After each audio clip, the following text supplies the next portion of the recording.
পটল এখানে আসো, বসো, এ পাশে বসো। আজকে 3 জনের একসাথে খাবার দিব। এই পাশে আসো, এই পাশে আসো, এই দোকানে এই পাশে একাই বসো। এই জায়গায় বসো। খাবার খাইছো আজকে? দর্শক দেখতে পাচ্ছেন 3 জন মানসিক ভারসাম্যহীন মানুষ এই হোটেলের সামনে দাঁড়িয়ে আছে। এই হোটেলের মালিক এদের খাবার বিতরণ করে, তাই এদের দোকানের সামনে খাবারের টাইম হয়েছে, তাই ভিড় করতেছে। খাবার নিয়ে আসতেছি, বসো। দেখতে পাচ্ছেন কিভাবে সিরিয়াল দিয়ে খাবারের জন্য বসছে। পটল জিলাপি দিল কে? এই নাও, ভাত খাইছো?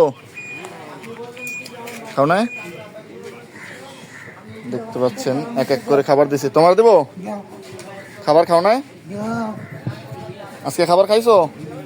এই পাশে ঘুরে বসো, এদিক ফিরে বসো। খাবার খাইছো? দেখতে পাচ্ছেন দর্শক 3 জন মানসিক ভারসাম্যহীন মানুষ কীভাবে বসে আছে। এই পাশেই কিন্তু নদী, সুন্দরবন, তাই এই মানুষগুলো এখান থেকে এসে আর যেতে পারে না, তাই এখানে মানসিক ভারসাম্যহীন মানুষের সংখ্যা অনেক বেশি। এদের মাঝে এখন খাবার বিতরণ করব। এই নাও।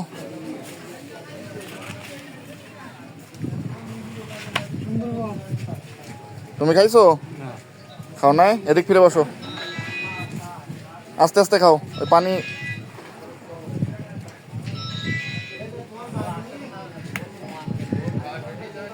দেখতে পাচ্ছেন 3 জনই একসাথে বসে খাবার খাচ্ছে।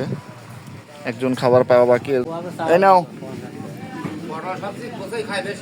পটল ভালো করে খায়। দেখতে পাচ্ছেন 3 জন সিরিয়ালে বসে খাবার খাচ্ছে। 3 জনকে আজকে একসাথে পেয়েছি, একজনের খাওয়া অলরেডি শেষ। আচ্ছা, আপনারা তো স্থানীয় না? ও, এইখানে এই বাজারে পাগলের সংখ্যা বেশি কেন বলেন তো? নদী আছে তো, নদী পার হতে পারে না, এই জন্য নদী পার হতে পারে না। আর এই নদী এই জন্য পার হতে পারে না, এই সীমানা শেষ। ওই টেকনাফে ওই একই অবস্থা, ওই যে ওপারে নদী আর যাইতে না, পরে এই জন্য স্থানীয় বেশি। দীর্ঘদিন আছে এখানে, মোটামুটি